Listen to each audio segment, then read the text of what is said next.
Estamos de volta com o último bloco do Política Cruzada de hoje. Nós estamos recebendo o Dr. Luiz Antônio Camargo de Mello, que é o Procurador-Geral do Trabalho.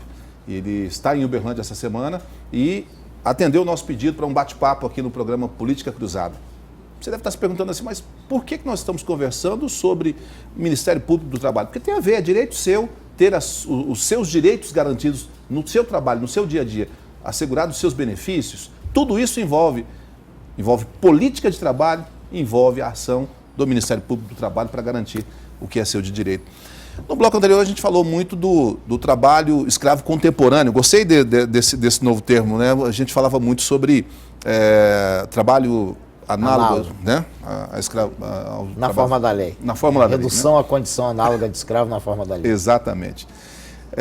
Eu quero falar com o senhor também sobre trabalho infantil. Esse trabalho que é até difícil as pessoas falarem e dizem muito assim, mas se eu não levo meu filho para trabalhar comigo, ele fica em casa, sobra tempo para ele fazer outras coisas, se envolver com o que não deve. Mas tem de haver aí um certo respeito à legislação. Como é que vocês observam isso? E a pergunta que eu quero fazer é, ainda há muitos exemplos, muitos casos de trabalho infantil? Olha, eu quero dizer, aproveito, né, para agradecer a TV Paranaíba, agradecer a você, Henrique, essa oportunidade. Estou muito feliz de participar do programa Política Cruzada. É uma alegria muito grande poder colaborar e poder prestar esclarecimentos, né, em nome do Ministério Público do Trabalho à população dessa região maravilhosa, né, que é a região de Uberlândia e tantas cidades importantes que tem aqui nessa região e que recebem o sinal da TV Paranaíba. É uma alegria muito grande. Infelizmente, a chaga do trabalho infantil ainda persiste, né? Nós deveríamos nos ocupar de garantir às crianças e aos adolescentes uma formação. Garantir à criança o acesso à educação, né? Garantir ao adolescente uma formação profissional sem descuidar da escola regular, porque o que garante para nós que teremos adultos bem formados é nesse momento da infância e da adolescência o acesso à educação, o acesso ao lazer e a garantia de que as famílias poderão muito bem cuidar dos seus filhos, né?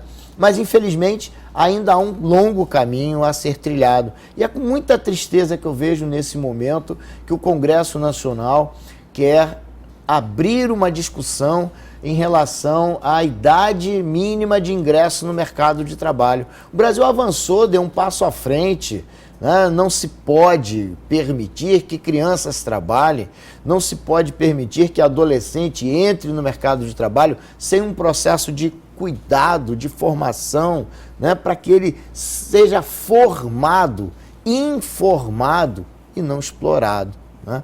Então nós vemos um debate que vai custar muito a todos nós se avançar nesse sentido, se permitir que crianças de 10, 12 anos continuem trabalhando. Às vezes, nós temos, inclusive, autorizações judiciais, né, que são dadas para que crianças de 12, 13 anos, às vezes até de menor idade ainda, ingressem no mercado de trabalho. Claro, há situações de miséria, de extrema miséria, mas o que nós temos que garantir é que as crianças tenham acesso a um processo de formação. Elas têm o direito de ser criança, têm o direito de estudar e não o de trabalhar. Há uma máxima, né?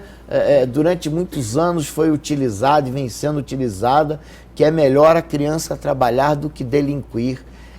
É claro que ninguém quer a criança delinquindo, mas é claro que nós não queremos criança trabalhando. Nós queremos criança com acesso à educação. E são políticas públicas que nós, né, cidadãos, temos que exigir que o poder público dê a essas crianças as melhores condições.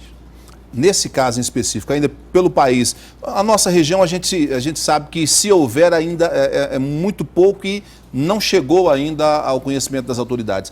Mas, sem aqui demonstrar nenhum preconceito, se a gente for tratar da questão do Nordeste, da questão do Norte do país, ainda se encontra muito essa situação?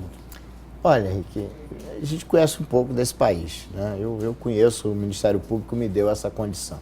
O Ministério Público do Trabalho, e principalmente nessas áreas de enfrentamento ao trabalho escravo contemporâneo, onde eu atuei sempre, de enfrentamento ao trabalho infantil, Eu tive a oportunidade de conhecer o Brasil que muita gente não conhece. E eu posso garantir a você que nesse país ainda tem gente assistindo aula embaixo de uma árvore. Você não tem sala de aula. Você tem professor que ganha metade de um salário mínimo.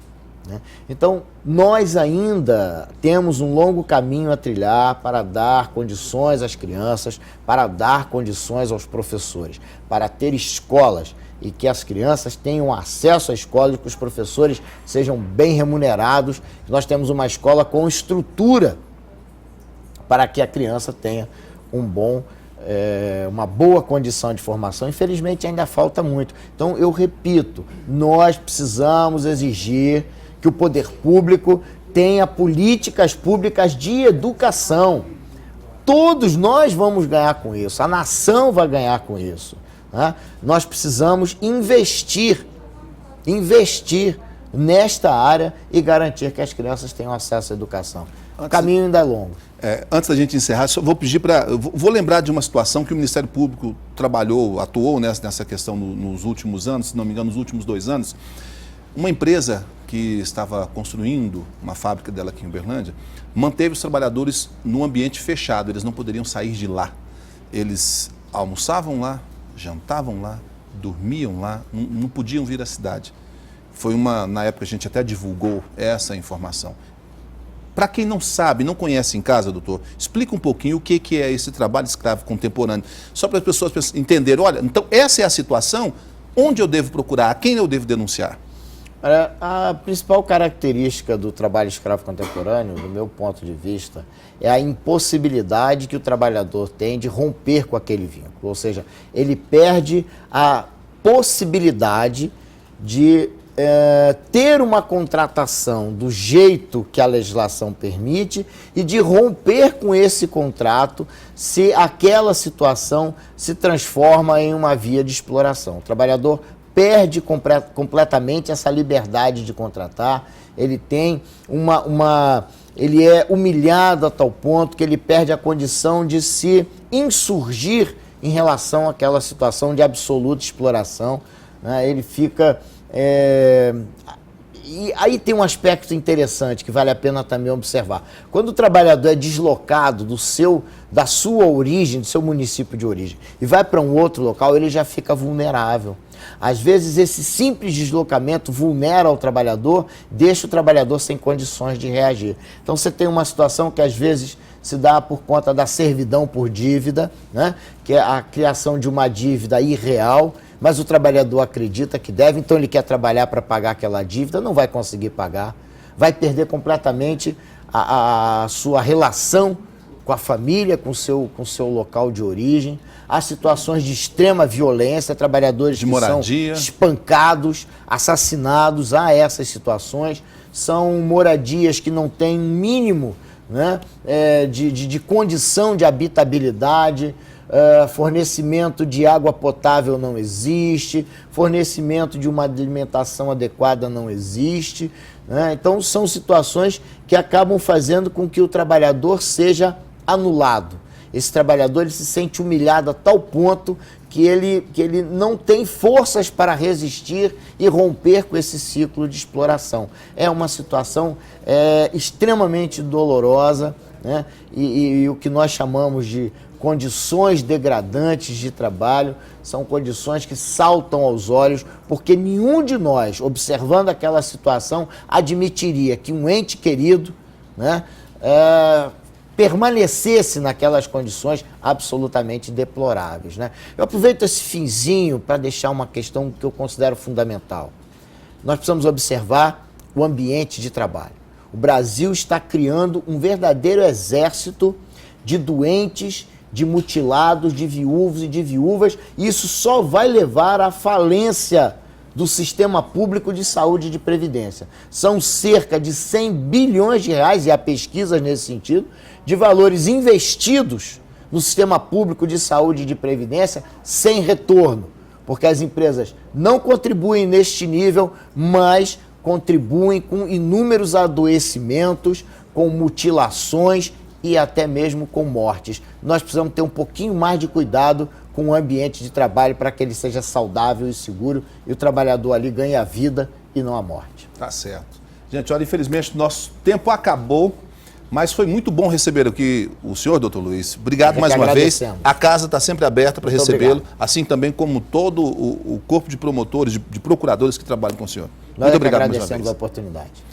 Assim encerramos o programa de hoje. Esperamos que você tenha gostado do tema, tenha aprendido, como eu aprendi bastante hoje desse bate-papo. E a gente se encontra novamente no próximo domingo. Até lá. Tchau.